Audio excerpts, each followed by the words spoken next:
He was also successful as a prophet.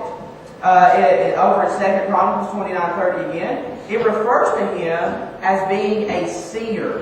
Now, the word seer is one of two words, which are used for prophets or beholders of vision. And so there again, he was successful in the sense that he was used by God, and he became a righteous person. He was a godly person in the sense that he was a prophet. And then this one hits close to home to me. He was successful as a parent. Asaph not only lived the godly life in public, but did so, more importantly, privately, as evidenced by his children. Over in 1 Chronicles 25:1, it records that 4 of his sons participated in conducting the chorus that sung at the temple dedication. And so he was a successful psalmist. He was a successful prophet. He was successful as a parent. And I hope that I can say that one day, that I will, when my kids grow up, that I was a success as a parent. But listen, even though he was a successful person, he was struggling. You see, the struggles in life do not just pick and choose. You're not going to be one that will be left out. Even though you are successful, you will still struggle in life. He doubted the God who had made him successful. And so since, the second thing I want to show you there is that Asaph was slipping. See, I want you to go back to verse 2 there. Verse 1 said, "Truly God is good to Israel, to such as are pure in heart." Now, Asaph included himself as part of the children of Israel. And so he considers himself a godly, righteous person, and he very much was. We can go back and look at scriptures to see that. So he includes himself there in verse 1. But then he says there in verse 2, "But as for me," he makes it personal, "my feet had almost stumbled. My steps had nearly slipped." Asaph is slipping. He is struggling. Dare I say he is backsliding. Boy, there's a term we're familiar with. Backsliding. He is sliding. He's sliding into trouble. He's about ready to give up, and he's about ready just to give out on God. He's on the verge of giving in. He is falling fast. But what we need to ask ourselves is this: what caused him to be in this position? What is it that's causing him to slip? Why was he struggling and slipping in his relationship with God? Well, I think it's because he focused on 3 things. And he outlines it for us there right in the text. The first thing that he focused on was the prosperity of the wicked. See, look back in verse 3 there. "For I was envious of the boastful." Now, the King James Version reads foolish. In other words, the arrogant, the vain, the proud. "When I saw the prosperity of the wicked." You see, the word arrogant comes from the root word that means a loud and clear noise. And so the idea is that a proud person is one that toots their own horn, so to speak, really loud. It's also used of the braying of a donkey. But notice that Asaph is not upset with the arrogant or the proud or the wicked, but he is jealous of them. Because that's what he says there. "For I was envious of the boastful." And we're going to get into that here in just a minute. But you see, he focused on the prosperity of the wicked. The word prosperity there doesn't do justice to the original term. In the original Hebrew, the word is shalom.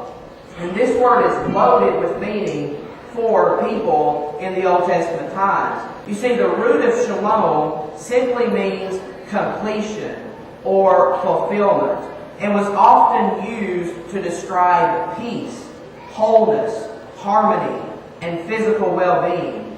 And Asaph doesn't get this.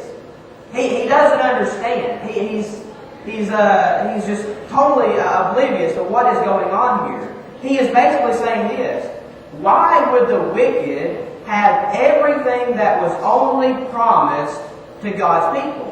Because that's why he started out in verse 1. Truly God is good to Israel, to such as are pure in heart. But then in verse 2 he makes it personal. And he says, I don't understand this. Why is God blessing those wicked people when he should only be blessing me, the good, the righteous, the godly person? And he just doesn't understand. He said it doesn't seem fair. He's doing what many of us do when we make judgments based only upon what we see. And folks, I mentioned this last Sunday night. It's just amazing how I see God working at all of our lessons that go together. That's what our Sunday school lesson was about this morning. How we make judgment calls based on what we see in the present. If you missed Sunday school this morning, shame on you. Get up an hour earlier. Get to Sunday school. And you'll see how the Sunday school lesson connects with what we're seeing here. But he focused. His perspective was on the present. His perspective was simply on the prosperity of the wicked. He had forgotten their future. But not only that, he focused on the peace of the wicked. See, go down to verse 4 there. And let's read verses 4 and 5. For there are no pains in their death, but their strength is firm. They are not in trouble as other men, nor are they plagued like other men.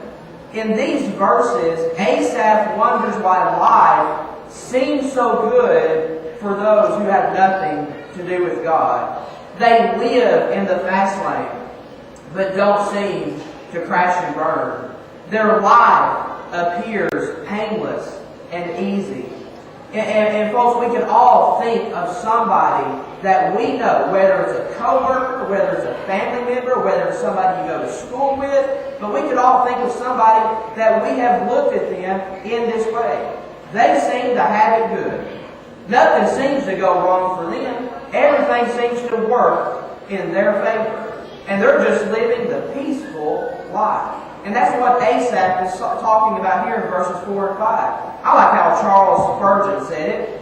He said, those who deserve the hottest hell often have the warmest nest. Asaph focused on the peace of the wicked. And then he focused on the pride of the wicked. And we're going to look at verses 6 through 12 here. Therefore, verse 6 says, therefore pride serves as their necklace. Violence covers them like a garment. Their eyes bulge with abundance. They have more than the heart could wish. They scoff and speak wickedly concerning oppression. They speak loftily or proudly. They set their mouth against the heavens, and their tongue walks through the earth. Therefore his people return here, and waters of a full cup are drained by them. And they say, how does God know? And is there knowledge in the Most High? Behold, these are the ungodly, who are always at ease. They increase in riches. He focused on the pride of these wicked people. As Asaph looks closer, he sees that the unbeliever, the ungodly, has no need of God. The very people who are often the most prosperous and live the most peaceful lives are also those who are the most arrogant or the most prideful. They don't need any jewelry because their pride glitters like an expensive necklace. That's what he's referring to there in verse 6. They think very highly of themselves, and they think very little of others. And then in verse 7, he's talking about that they have no limits. They have all the time, all of the money, and influence to do whatever they want. You see, these prideful people make fun of believers there in verse 8. They scoff and speak wickedly concerning oppression.